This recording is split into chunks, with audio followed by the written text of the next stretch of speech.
In the gospel this morning, we hear the Beatitudes of Jesus. I like to kind of flip it around in understanding the Beatitudes to like this. These are basically the attitudes that we need to be. They are kind of a blueprint for how we are called to live our life from the words of Jesus on the Sermon of the Mount. As we go through each of the Beatitudes, I'm going to use a little assistance. This week, during Catholic Schools Week, our fifth graders had what they call a wax museum over in the school.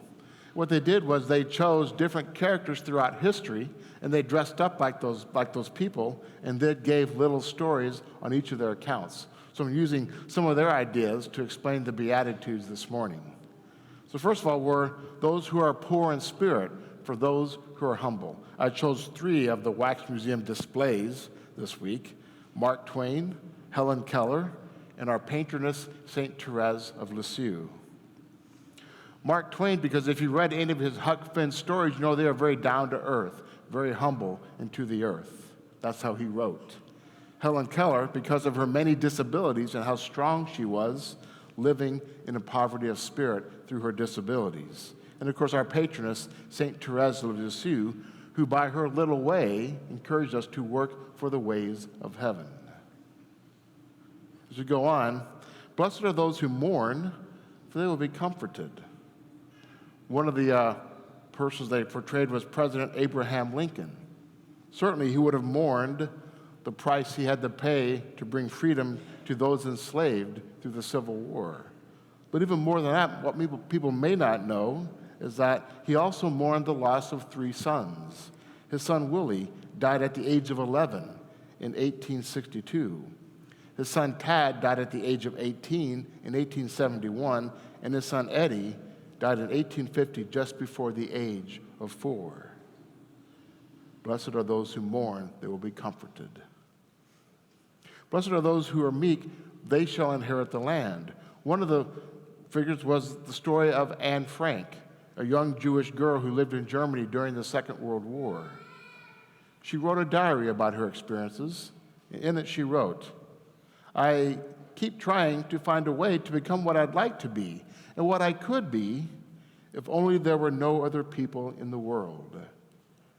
She wrote these words, and 3 days later, her secret annex was discovered, and she and her family were sent to the concentration camp in Auschwitz. Children under the age of 15, upon arrival, were sent immediately to the gas chambers. She was 3 weeks older than 15 and survived that. But some months later, she developed typhus and died just a few months before the Second World War ended.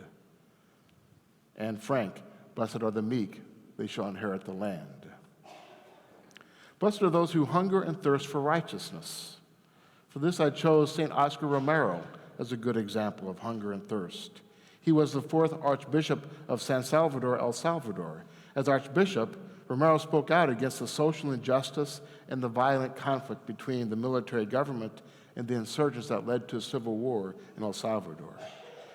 Seen as a quiet social conservative at the time of his appointment, he became Archbishop in 1977. But he was deeply affected by the murder of his friend and brother priest, Father Rutilio Grande. During this time, he would hear this Spanish phrase, "Se yo leveron, se yo leveron," which simply means in English, he or she has been taken. The government would quietly arrest or assassinate any who were critics of their government, and therefore, he became an outspoken critic against the military government in El Salvador. In 1980, Archbishop Romero was shot and killed by an assassin while he celebrated Mass. Blessed are those who hunger and thirst for righteousness. Blessed are the merciful, for they will be shown mercy. One of the figures was about the person Katie Ledecky. I remembered Katie's name, but couldn't remember the details of her life. So I pressed the button and I heard her story. Katie is the most decorated swimmer in all of history. She's the most decorated American woman in Olympic history. She won a total of 14 Olympic medals, including 9 gold. Now, she lives with a rare heart condition. She credits her faith as an important part of her life. She is Catholic. Blessed are the merciful. Blessed are the clean of heart, for they will see God. This was tribute to Louis Armstrong, better known as Satchmo. Louis was one of the greatest American jazz trumpeters and blues trumpeters and vocalists. He was truly clean of heart. If you know his songs, you would agree. Some of his songs were Hello, Dolly, Dream a Little Dream, When the Saints Go Marching In, and What a Wonderful World. Satchmo, clean of heart, for he will see God.